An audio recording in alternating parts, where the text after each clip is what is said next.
Hi, I'm Olive Sharp with All Ages of Geek, here with Matt Lockwood from UVS Games. at PAX Unplugged. We're going to ask a few questions about UniVersus. I think first we need to kind of describe what the game is and what we've actually been trying to do. We've actually been around for about 20 years. That sounds crazy, right? But it's true. So we've been around for about 20 years, and what we try to do is we try to take all of your favorite, IPs, smash them into one game, and really answer the question that you've been bugging your friends with on the playground: who would win in a fight? Our roots are in fighting games initially. That's why we're really excited, because Tekken came out this year, right? And we're going to be seeing a lot more next year with the fighting game genres. I do all the marketing. I chat with our content creators. I chat with the community. I try to make sure that everyone knows who we are. And I just want everyone to have a fun time. So, isn't someone in charge of marketing, are you part of the team that scopes out for possible future collaborations? So, funny you should say that. What we actually do is I listen to the community. If there's a really, really strongly requested IP, we try to get that game, or we try to get the IP into the game. We try to make sure that they can get the coolest stuff that they possibly can. Sure. And if we give enough notice, they actually have some impact in our game. A quick example of that would be when we announced that we were going to be doing Guilty Gear way back in August of 2024. Guilty Gear's not coming out until Q4 in 2025. We said we were doing that. The number of folks that were saying, hey, can we get this character? Can we get this character?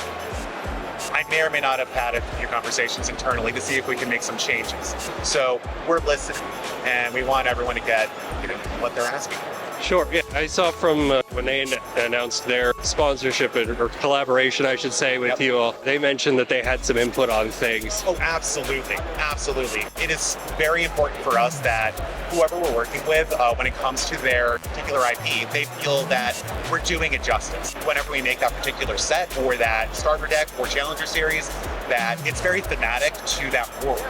For example, with Star Trek Lower Decks, we made it so that you knew which character you're playing because it's super thematic. Beckett Mariner, if you're familiar with Lower Decks, Beckett Mariner, pretty chaotic. Well, that deck is going to be a lot of chaos. If you're Rutherford, you're all about your tech, and you're going to be dealing lots of damage. Boimler, you got diplomacy. He's by the book. You got to do that. Dream IP that you haven't already gotten. Oh. Go. Well, there is a dream IP that we are actively working with that we have not announced, that I am so happy that we're getting. So people got to stay tuned. You heard that. If you could take an obscure piece of media, something that nobody's asked for, grab a character and bring them in, who? Oh gosh. It could be from a random sitcom in the 80s, a cult classic movie, anything, a book. What about Michelle Tanner from Full House? No, I'm joking. I mean, she could throw hands. Definitely, We actually do some fun stuff like that every once in a while, but we do work with our licensors. Of course. For April Fools last year, this year, sorry, we did come out with a promo of fresh cut grass. So obviously we don't currently have held spells in our game. We're just focusing on the Vox Machina and the Mighty Nine. But the promo was actually fresh cut grass, and it was rubbing sticks. So it was fresh cut grass scented. That's great. Working in marketing, Yes. must be very difficult for such a tangle of IPs. It can be, especially when you have a very scrappy team. We're a pretty tight group. We're not massive, and we have to wear multiple hats. We're trying to do everything we could just to make sure this game is as amazing as it, just so everyone knows that this game is as amazing as it. What would you say the greatest challenge for marketing for all of this has been so far? There are some limitations that we do have to kind of abide by. I would love to do everything possible for an activation. Obviously, budget's usually an issue. You overcome it. It's exciting. You get to learn if there is anything to learn out of it, and apply that for your next release. Pick one of these expansions that you've just gotten out and describe it in 3 to 5 words. Oh gosh. I think an exciting one to take a look at is our Attack on Titan series that we're working on. We've already come out with 2 different for Attack on Titan.